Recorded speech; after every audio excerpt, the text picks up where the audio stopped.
Good morning, all of you. Myself, Niharika Kumari, a faculty of Sharon's Public School. Today I am going to take an offline session regarding learning and teaching styles. So first of all, what is the meaning of learning and teaching styles? Can anyone say that? What do we mean by learning and teaching style? Is it same for everyone or is it different for every teacher? It depends on the student's perspective. And what about the teachers? Is it same in everyone? No. Depends Method on should be personality teaching of method should teachers be also? different according to the child. Yeah, sure. Now, theories that students learn and study differently are based on the idea that people have unique approaches to processing information. As every student is different, likewise every teacher is also different. We don't have a simple teaching technique. Okay? Just if we are having 30 teachers here or if we are having 50 teachers, it means that all the 50 teachers have some difference in between them. So likewise, all the students are also different. We can't tackle all the students in a same manner. A learning style is a person's preferred method of gathering, organizing, and thinking about information. Because the students can absorb information in a variety of ways, researchers categorize learning styles into three main groups. Now, what are their groups? First one is information processing based, second one is personality based, and third one is multidimensional or instructional based. Now we will see those categories. In information processing, what is its criteria? Evaluates students' cognitive approaches to comprehending and incorporating information. Differentiates how students may sense, perceive, or solve problems, as well as organize and remember information. Now its example. Its example is called experimental learning model. And 4 types of learning styles. 4 types of learning styles is given by Kolb's. Second one is Fedler and Solomon's Index of Learning. Third one is Honey and Mumford Social Approach. Now the second category is personality based. Now its criteria is analyzes the impact of students' personalities on their approach to incorporating information.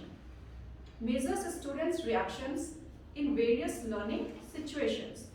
Now we see its example by Myers-Briggs type indicator or Cressy temperament shorter. Now third one is multidimensional or instructional. Now what do you mean by multidimensional or instructional? Its criteria is it evaluates the type of learning environment that students want. And what is example? It's done under model, human information processing model. Now let's come to the skill of classroom management. Being a teacher, we all have to use some sense in management of a classroom. So there are major 5 parts. First one is clarity of direction. Being a teacher, when we enter in our class, first of all, we should give some directions to the student, like how they want to sit. If any student is sitting in an improper way, then first of all, we have to say that sit properly or sit straight. If any student is talking and we are teaching them and some student is talking there, so what we have to do?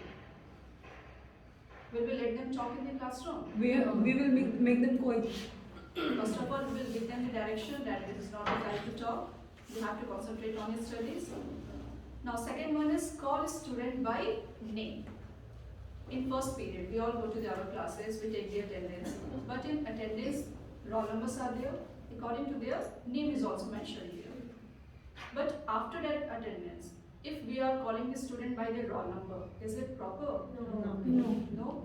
We should call the students by their name. If I am writing any question and I want any student to answer that, and if I am calling that roll number 52, stand up, is it proper? No. We should call the student by their name only. Now third number is make norms of classroom behavior. As I have told you earlier also, all teachers are different. All teachers are having some norms regarding their classroom. Every student also know that. If any teacher is coming in their class, they know that what their teacher is expected and what the teacher expect from them also.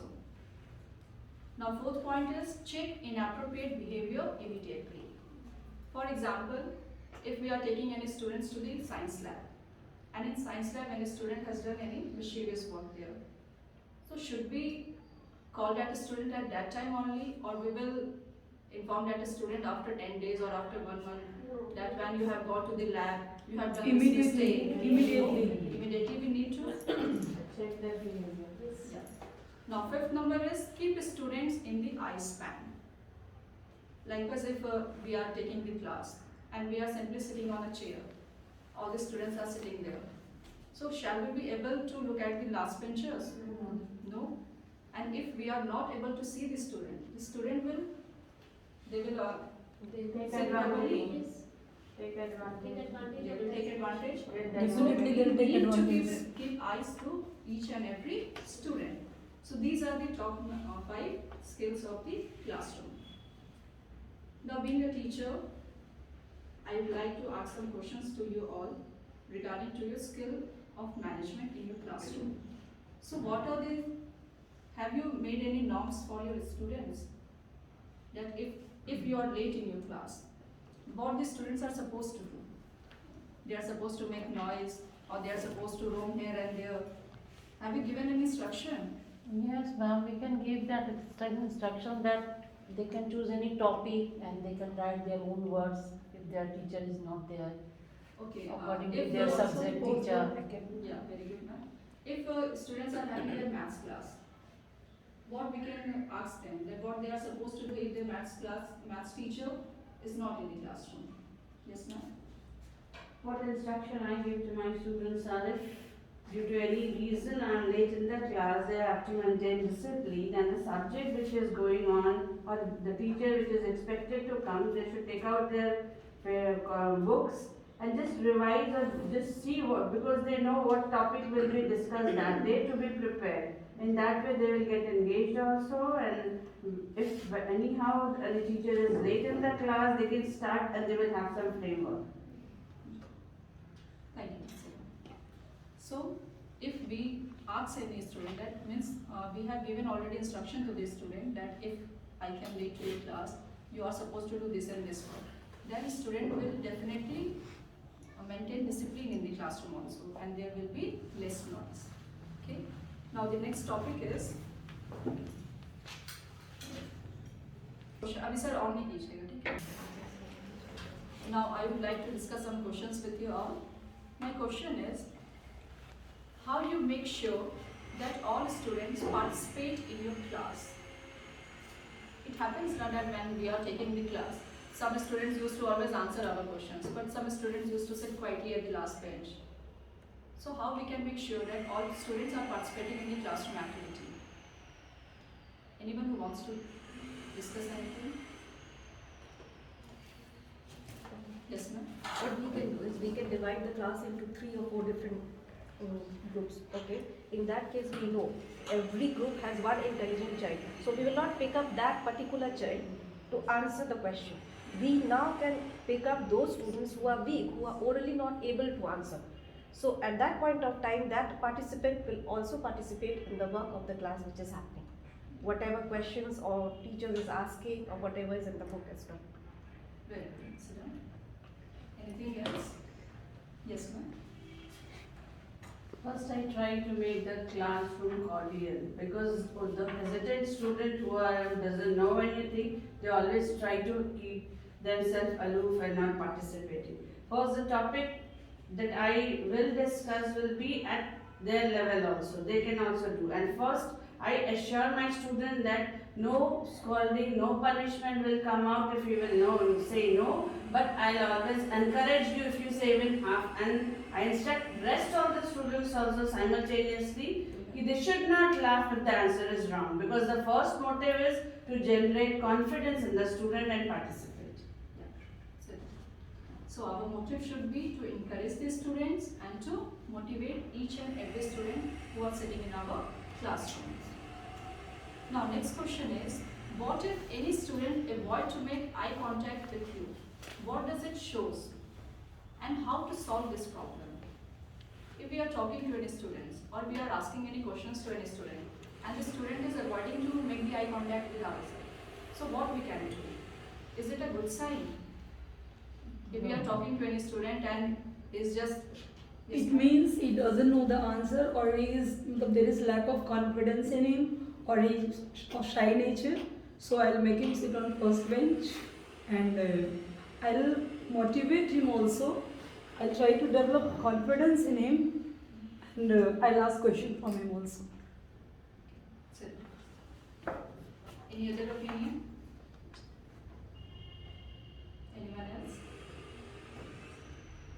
See, if any student is avoiding the eye contact with ourselves, it means that either the student is shy or the student is not knowing the answer. So, first of all, we should ask that student that it's okay if you are not knowing the answer. You should study well and no problem, but you should be active in the classroom and you should try to answer all the questions asked by the teacher. Okay? Now next question is, we should sit on a chair for whole period or we should move in the class as being a teacher. What is your opinion? If we are taking any class, so we are just supposed to sit on a chair for the whole period or we should move? Yes ma'am? We should move. We should move in the class to keep and control over the class and to watch every student that he or she is reading or not, understanding the thing properly or not. And the student is doing their work or not? Thank you, Answer. Any other opinion? By roaming, we can keep an eye on every student on their copies also. We will be able to see what they are doing. Thank you, Answer. Now the next question is, we should check inappropriate behavior of any student immediately or we should avoid it. And please give the reason also. Pardon, please, ma'am. And the question is, we should check inappropriate behavior of any student immediately or we should avoid it. Yes, ma'am. We should keep check on the behavior, but the method should be different. Like checking doesn't give full freedom to the class teacher who is managing the class that you can scold or beat the student in front of any of them.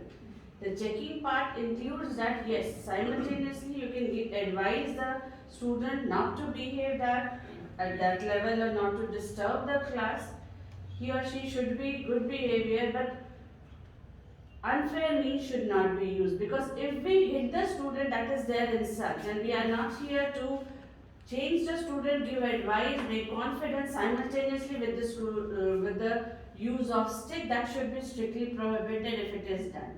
In any way, in that case, we demoralize the student, and that gives a bad impact on rest student, that if they are doing any sort of disturbance, then we will be scolded by the teachers. This message should not go.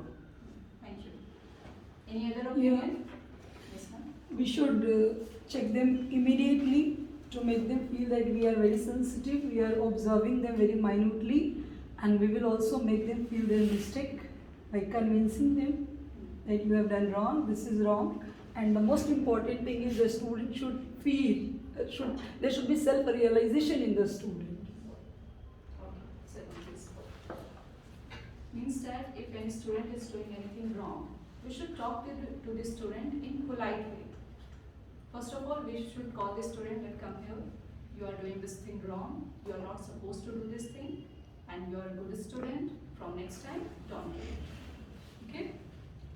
Now the next question is, we should stick to our syllabus only or we should give some information to the students that is not in their syllabus. Yes, ma'am. Yes, sir.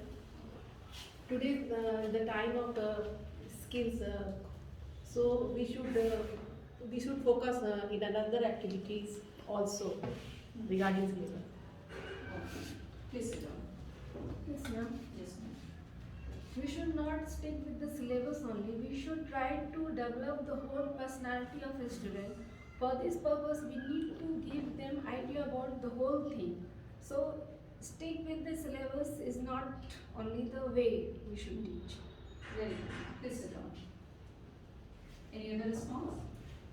Being teacher, we should give maximum knowledge to the teacher, because only sticking to the syllabus means that is book is also enough. Now then what is the use of the teacher? Yes. So we should make them smart, knowledgeable and confident. Okay. So, now the next question is, in school, only major subjects like maths, science, SST, English, Hindi is important, or sports, music and art and craft are equally important? Yes, ma'am? Craft sports are also important in school because it helps in the mental and physical development of the student, and overall development takes place due to this. So it is very important in school. Very nice. Please sit down. So we have discussed so many questions here. Do you have any problem? Everything is fine?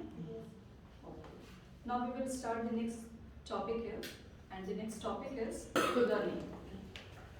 Social psychologist David A. Cole, in conjunction with Ronald E. Fry, developed an experiential model that shows learning as a continuous process that involves in sequential order, concrete experience, reflective observation, abstract conceptualization, and active experimentation.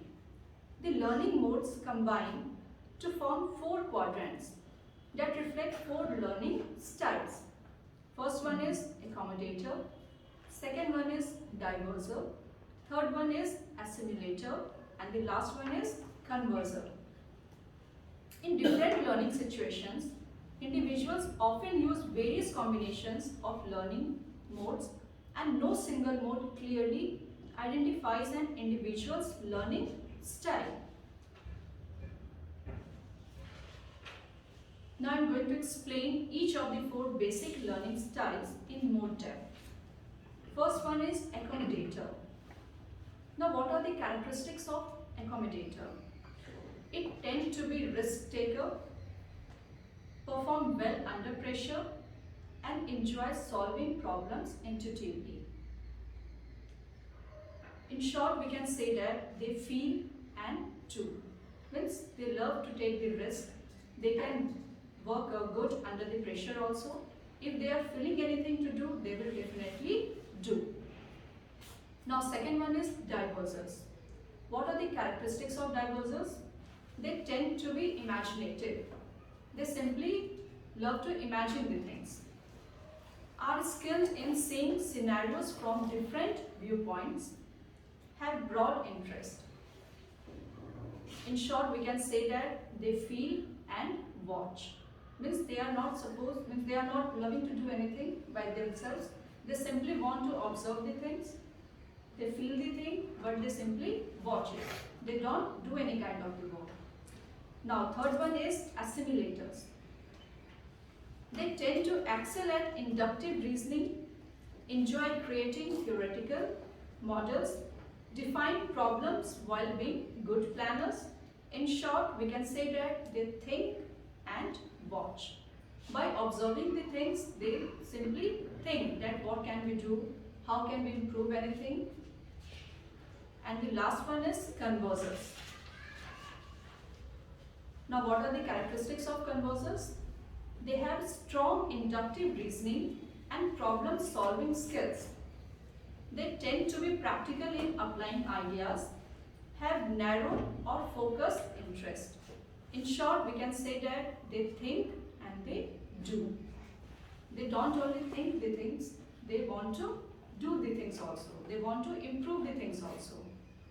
Now Barnes and Godin examined the relationship between student learning styles and course delivery methods in an online Master of Business Administration degree program.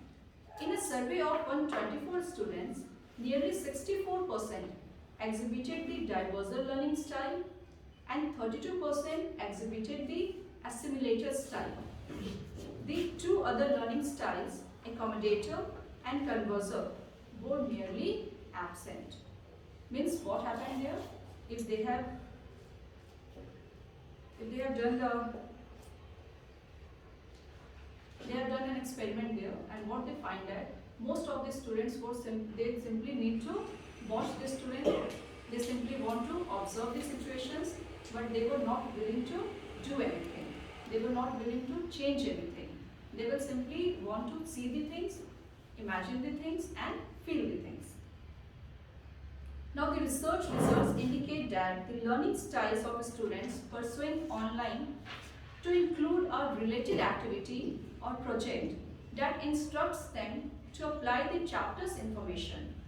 What is the likelihood that every student will retain that information in a week until the end of the term into their respective career fields?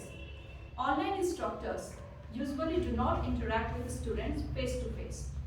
So they may focus more on the methodology of course delivery rather than the needs of each student.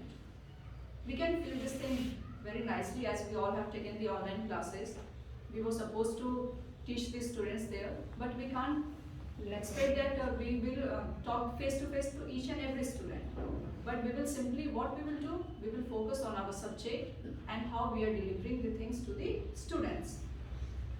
Now Taylor affirms that all instructors must be able to address a variety of learning styles. Dunn, Drakes, Olson, Basely, and Gorman note research showing that closer matches between teaching and learning styles result in higher grade point averages. Hayes and Allison analyzed 19 studies examining matches between learning style and learning method. 12 of the studies supported improved learning performance.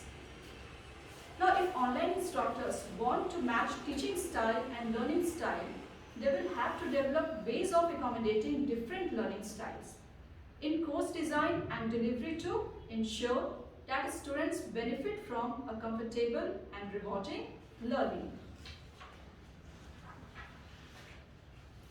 Now, to meet the needs of individual students, instructors should consider including a variety of resources and assessments that target different learning styles. For example, you could create short videos on course topics, provide a class blog to elaborate on course content, ask thought-provoking questions in the discussion forums, provide example problems, set up group discussions, and more. When we were taking the online classes, we have done all these things. We all were preparing the PDF, short videos, and after that, if any students were facing any problem, then we were giving their answers to in video recording also. So now the following table represents sample activities that are suitable for each called learning process. Now concrete experience, that is lecture. Now what we do in lectures, it directly reflects the questions. In lecture method, what happens? The lecturer asks the questions. So first one is lecture. In lecture, directly reflexive questions are there. Students need to answer. Now second one is problem sets. When we are setting any type of problem questions, we should give the brainstorming to the students. We should not give only the question answers that is in the chapter. We should try to give them some puzzles also so that they can think of it and they can solve the questions. Third one is supplemental reading. We should not ask the student to read only their course book. We should ask each and every student that you should read some supplement book also. It's not like that every student should read everything of their syllabus only. They need to read some other books also so that they can have a vast knowledge of each and every subject. In supplemental readings, we can form a discussions forums also. We can ask the student to discuss among themselves. We can ask any student that, okay, you read some books and one row will read one book and other row will read one book. And after that, they can ask questions from each other. Now the next one is videos. In videos, we can make the blogs also. We can ask the student that you can make a short video of yourself. You can make a video which can give some knowledge regarding any plants, any animal, any fruits, anything. So now the next topic is skill of introduction. When we are starting any chapter, what is the first thing that we need to do? Should we start the chapter directly? No, first introduction. First introduction should be given. So what is the skill of And introduction? it should be connected with the previous knowledge. Yeah. History calculation must be there. Yes, ma'am. So there are mainly 4 parts that is included in the skill of introduction. First one is greeting. Whenever we are going to take any class, what is the first thing we should do? We should greet to the students, and students should also greet to their teachers. After that, when we are opening the book or we are starting any chapter, we should arouse the curiosity among the student that today we are going to read this chapter, and student must feel curiosity about reading that chapter. Now third point is revival of previous knowledge. If they have read anything like that before also, so we can ask the student, we can recall all those things so that they can have a recall of those topics and they will enjoy reading the They will take interest chapters from also. Now the fourth one is introduce the objective. We should inform the student that why we are going to read this chapter, what is importance in it. Then only they will enjoy their lesson. So what are the main 4 skills of introduction? First one is greeting, second one is arousing curiosity, third one is revival of previous knowledge, and the fourth one is to introduce the objective. Now next topic is skill of probing questions. When we are asking the student to answer a question, what is the importance of that? Why we are asking the students? To involve them, To assess to their make them feel understanding. involved. And we also want to know that if they have listened the chapter already or Yeah. not. To check their knowledge. Check their knowledge. To check their knowledge also. But what is the correct, means what is the correct method of questioning the student?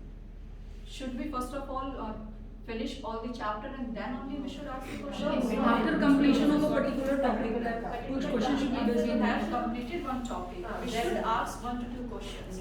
So that we can have a check that students are listening to us or not. So there are major 5 points in the skill of probing questions. First one is prompting technique, give hints. If any student is not able to answer it, then first of all we should give them some hints. If they have read the thing, they will recall it and they will definitely answer to that question. Now second one is seeking further information. If the student is not able to answer that question, then we should give them some more information. Now third one is refocusing. We should ask the student that you have not focused regarding studies, you should focus on this topic, you should learn it once again, so that if any other one will ask you questions, then you should answer it. Fourth one is redirection. If the student is not following our directions, then we should again redirect him that how he or she should learn the chapter and how they can be able to answer the questions. Now fifth one is increase critical awareness.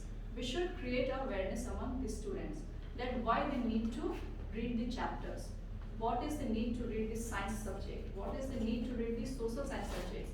We see that some students are, means in each and every school there are some students, those love to read science. But some students are there, they don't like social science. But social science is equally important as science subject. So we should create the awareness among them that it's okay. Up to standard 10, it's okay that you are reading social science, everything. But what if after standard 10? Okay, it's okay you are taking the science background or whatever. But if you are sitting in any competition exam, like for example, if you are sitting in UPSC exam, UPSC is considered as the most toughest exam of India, or it is considered as the most toughest exam of the world also. But in that exam, science is also there and plus social science is also there. If any student has not read anything in social science after standard 10, will they be able to crack that exam? No, basically. They will be lacking of basic knowledge. So from starting only we should ask each and every student that each subject is having some importance. So we should not ignore any subject.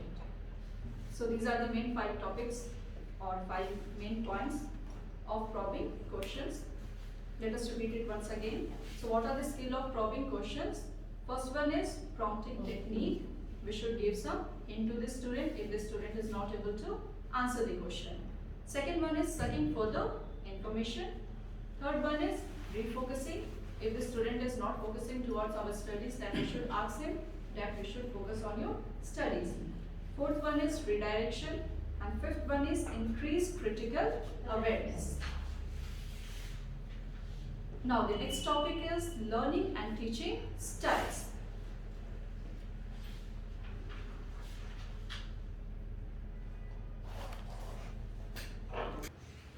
Just now we have read about the teaching styles. Now we will elaborate it that what is the effect of those teaching styles. Now we will discuss about that how effective are these 5 teaching styles. First one is the authority style. Now what is the meaning of authority style? The authority style is primarily used in a lecture or auditorium setting whereby the teacher will give a lengthy one-way discussion on a pre-assigned topic, where the student take notes and memorize key pieces of information. So in short, we can say that authority style is just the other form of lecture style. What happens in the lecture style? The lecturer came to the room with a topic and he simply passive learning, he simply give the lecture, student note down the important points and they simply memorize it. Now, though popular in higher education, when there is a large group of students present, the authority or lecture style is less common in the standard classroom setting. We all know that in the classroom, the lecture style is not good, but in the college, there are so many students out there, so there only lecture styles is going. Now, this is because the strategy offers little to no student participation, making it impossible to meet the needs of each individual pupil. If in a lecture room, if there are 100 to 200 students and one lecture is of 1 hour, so is it possible so that every student could participate in that lecture? No. They will simply sit, they will listen, they will note down important points and they will simply memorize it. Now the next one is the delegator style. Now what is the meaning of delegator style? For subjects that necessitate group work, peer feedback or lab-based learning, a delegator or group style of tutoring is often adopted. As a delegator, the teacher may take an observer role to promote collaboration and encourage peer-to-peer learning. Now what is the meaning of peer-to-peer learning? Group learning. Peer friends. Among friends. Studying among the friends. One friend is explaining the things to other friend. If anyone is having any problem, they are discussing the things among themselves only. Yeah, we can say group discussions only. Now, despite becoming increasingly popular, some critics consider the delegation or group style to be a poor teaching strategy, given that it removes the teacher from a position of authority. Now we have completed 2 style of teaching. Now the third one is the facilitator style. Teachers who adopt a facilitator or activity-based style encourage self-learning in the classroom, though increase P2-teacher learning.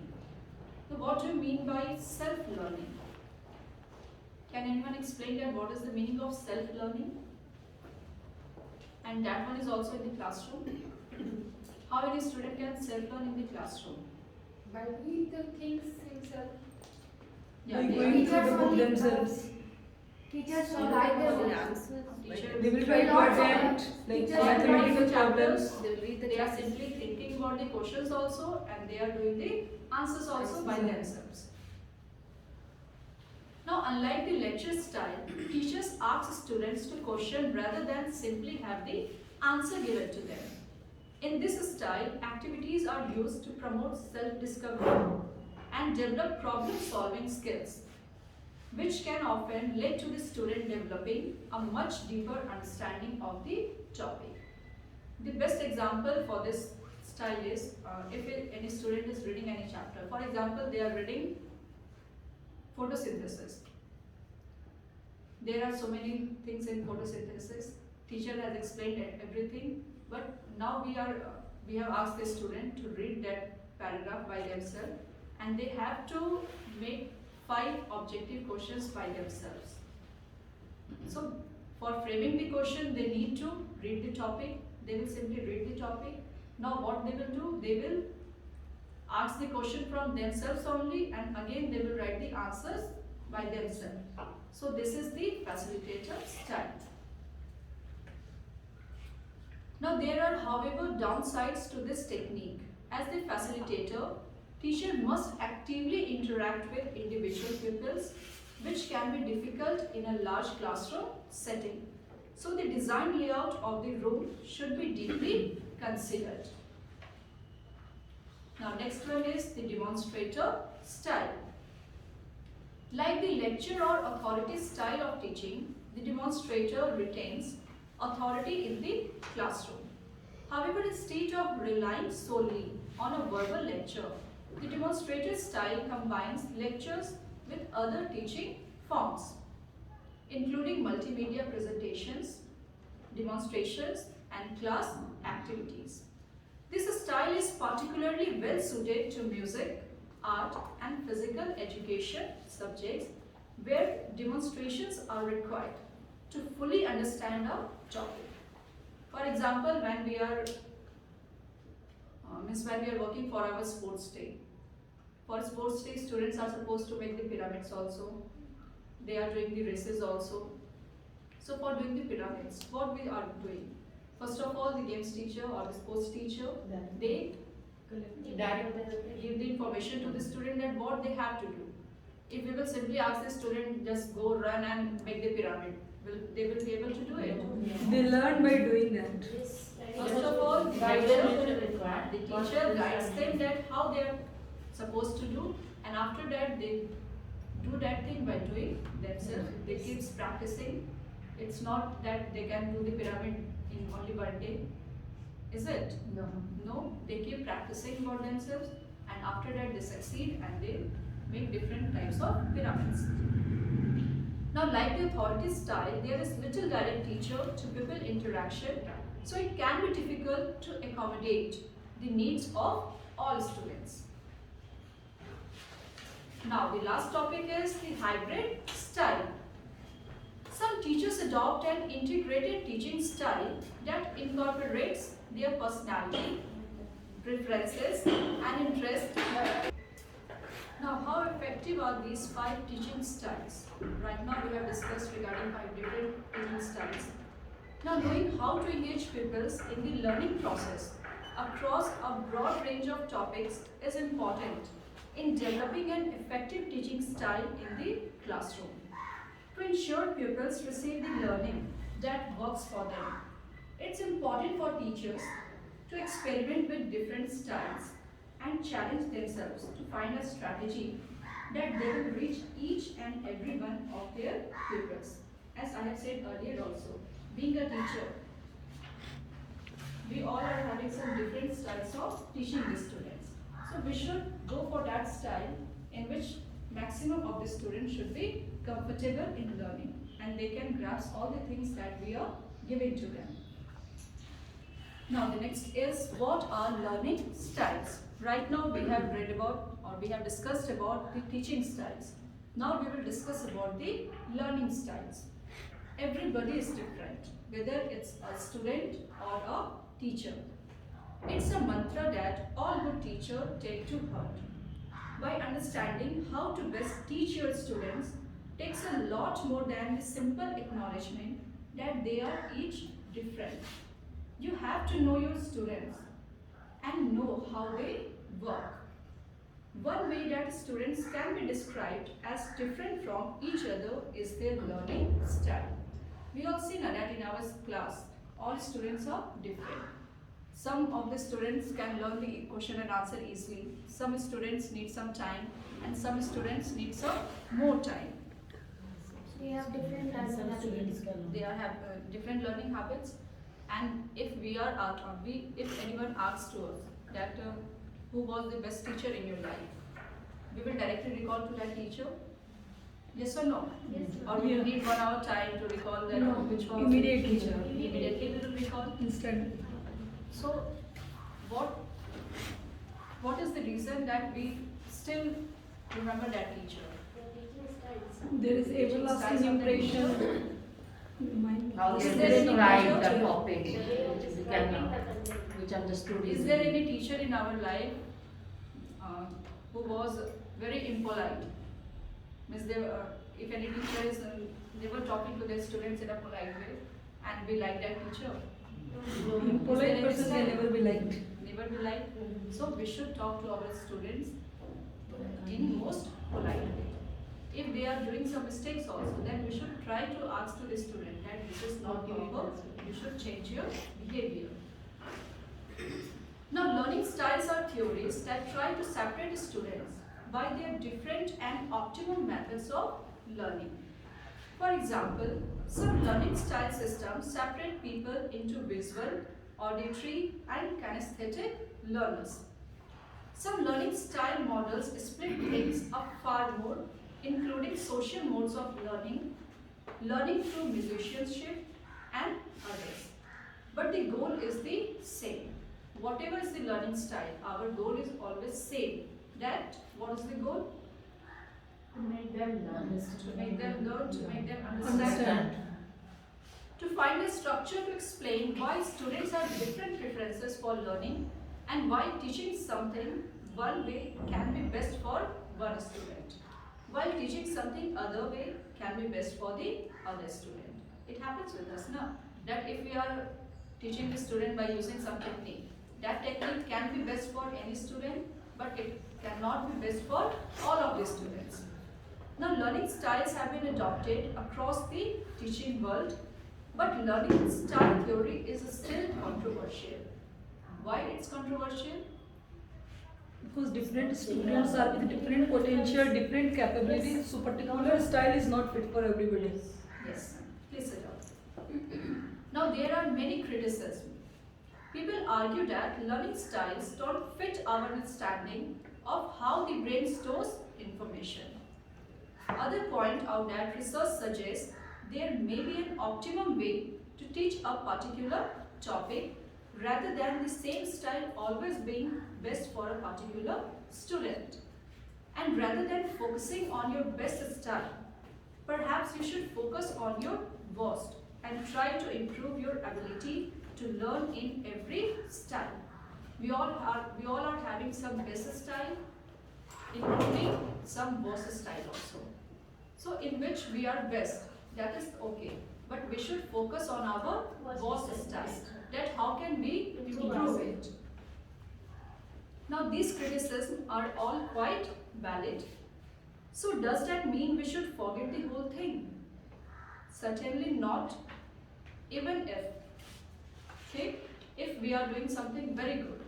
So should we think that, okay, everything is now fine, I no need to improve it. Is it? No, ma'am. Improvement is always required and we should always try to improve it. It should be a continuous process. Continuous process. Now, reasons for learning style. What is the reason of different learning styles? One of the biggest reasons to use learning style in your classroom is because it encourages variety. While research on learning styles is mixed, one thing is common across all the literature. Multimodal learning benefits everyone. If we hear something, see something, do something, and feel something in the process of learning a single concept, no matter what your personal learning style may be, you will learn that thing better. Okay? If we will observe anything, we will see it, we will learn it, we will work on it, then definitely we will improve it. Now, another reason to use learning styles is that engagement matters. Whenever we are taking the class, engagement of each and every student is important. If one of your students has a kinesthetic learning style, their life in a traditional school will tend to be boring and unsuccessful. If you prefer learning through physical touch and activities, spending all day reading, writing, or listening to lectures is not going to make you feel excited by or interested in your education. Even if learning styles turn out to be nothing more than a personal preference, there's still plenty of reasons to find ways to interest all of your students. A multi-model classroom is a more fun and engaging place to be. It means that whenever we are taking any class, we should try to take the different styles. If any student is not participating in it, we should try to make the student participate. We should try to encourage the student. We should try to motivate the student. Now we will start our next model, that is the VOC model. Now education continues to promote learning styles as a way for teachers to support students and differentiate lessons.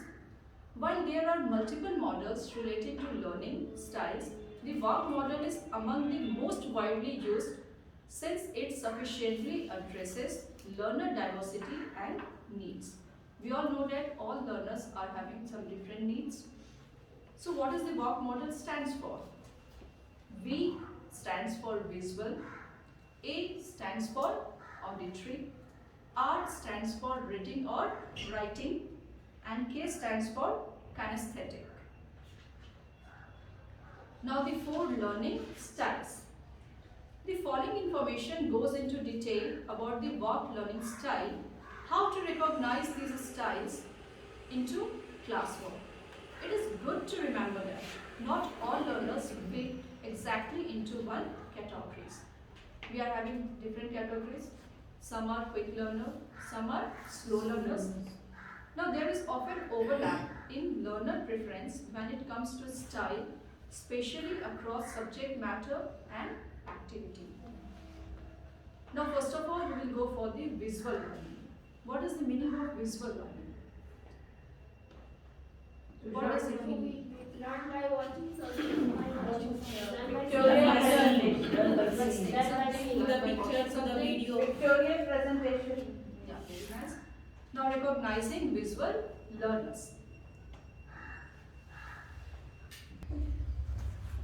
Now as we have discussed regarding different types of teaching styles as well as learning styles. Now I'm going to ask some questions. It's just as a quiz. If you know the answer, then please raise your hand and reply it. First question is, which of the following are examples of effective learning strategies? I'm giving you 4 options also. Please listen it carefully. Option number 1, setting goals and timetables. Option number 2, making organizational charts and concept maps. Option number 3, thinking of examples and non-examples. Option number 4, explaining to a peer. Option number 5, self-questioning. Question is best examples of effective learning strategies. Anyone? Repeat second All of these, ma'am. All are important points, ma'am. All these are very important and all these are the examples of effective learning strategies. Now question number 2. Learning can be facilitated by option number 1, pushing the children harder by using punishment. Option number 2, asking the child to do a lot of drill and practice. Option number 3, pressurizing the children to spend long hours on studying. Option number 4, connecting new materials with something the child already knows. Second option. Option 4. Connecting new materials. The correct answer is connecting new materials with something the child already knows. Now question number 3. Which of the following type of learning style is used when students approach the learning material in a way that helps them understand the meaning of the materials? Option number 1, practical style. Option number 2, impulsive style. Option number 3, surface style. Option number 4, deep style. Deep style. Very nice. Now question number 4. The concept of programmed learning was given by. Now I am going to give you 4 options. I am again repeating the question. The question is, the concept of programmed learning was given by. Option number 1, Hull. Option number 2, Thorndike. Option number 3, Skinner. Option number 4, Watson. Skinner. Yeah, very nice. Skinner is the correct answer. Now question number 5. Which of the following is not one of the 10 core areas identified to develop life skills? Option number 1 is coping with stress and emotions. Option number 2, creative thinking. Option number 3, shyness. Option number 4, problem solving. Kindly repeat the question. Kindly repeat Okay, the I'm, question also. I am repeating the questions also. Which of the following is not one of the 10 core areas identified to develop life skill? Means you have to choose the option that is not among the core areas identified to develop life skill. Means which is a barrier among developing our life skill. Option is coping with stress and emotions, creative thinking, shyness, problem solving. Shyness is the answer. If anyone is shy, then he cannot develop his life skill. Now question number 6. Giving the meaning to sensation on the basis of past experience is called sensation, perception, motivation or imagination. Perception. Yeah, the correct answer is perception. Now question number 7 is, the cause of learned helplessness in children is there. Option number 1, acquired behavior that they will not succeed. Option number 2, callous attitude towards classroom activities. Option number 3, non-compliance with expectations of their parents. Option number 4, moral decision for not taking up studies seriously. Option 1, acquired behavior. Yeah, the correct answer is acquired behavior that they will not succeed. It happens sometimes that students are, due to their lack of confidence, they always think that I will not succeed. So we should motivate that student that if you will work hard, then you will definitely succeed. By doing practice. By doing practice.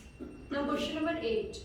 Which of the following strategies of teaching learning is obstacle in developing creativity?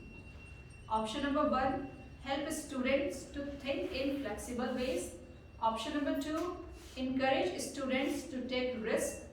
Option number 3, over control students during teaching learning. Option number 4, guide students to be persistent and delay gratification. Third option. Third option. Which of the following strategies of teaching learning is obstacle in developing creativity? This question is regarding developing of creativity. Third option. Over controlling while Yeah. teaching. If we will over controlling the student, then they will not develop any creativity. Now question number 9. Which of the following factors supports learning in a classroom? Option number 1, increasing the number of tests to motivate children to learn. Option number 2, supporting the autonomy of children by the teachers.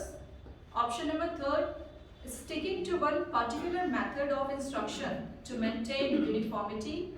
Option number 4, increasing the time interval of periods from 40 minutes to 50 minutes. First option. Second option, supporting one. Supporting the Supporting the autonomy. Yeah, the correct answer is supporting the autonomy of children by the teachers. Now let's come to question number 10. Good reading aims at developing. The question is related to good reading. First option is understanding. Second one is pronunciation. Third one is sensitivity. And fourth one is increased factual knowledge. All of them. All of these. Understanding one. Understanding. Correct answer is understanding. Yes. First they will Whenever understand. we are doing any comprehension, one paragraph is given there, some questions are given there. But what if we are not understanding the paragraph? Then Are we able to do the questions? No. So for good reading, it's must that we should understand the It given develops comprehension skill. Mm. Now question number 11. According to Bandura, a child learns by imitation, motivation, reinforcement, insight. Here a child, by child it means that small child. Imitation, because when the child is very small, they simply imitate what their elders are doing. They copy. So they learn by imitation. Now question number 12. Students read a small text about how to make tea and they draw a flow chart using the information of the text.